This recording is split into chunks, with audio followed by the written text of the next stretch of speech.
Need to analyze your Shopify data in Excel or send a report to your accountant? Exporting your sales data is a simple but vital skill. I'll show you how.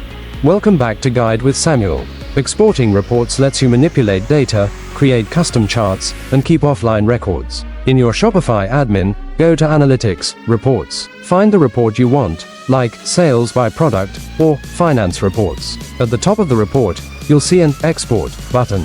Click it, and you can choose to export the data as a CSV file for Excel or a PDF for easy sharing. The system will process it and email you a download link. A crucial pro tip: when you export, use the date filters first. Don't export all your historical data if you don't need to. Filter to a specific month or quarter before hitting export to get a manageable file that's relevant to your needs. And just like that, you can take your store's data anywhere you need it. Exporting reports is key for advanced analysis and professional bookkeeping.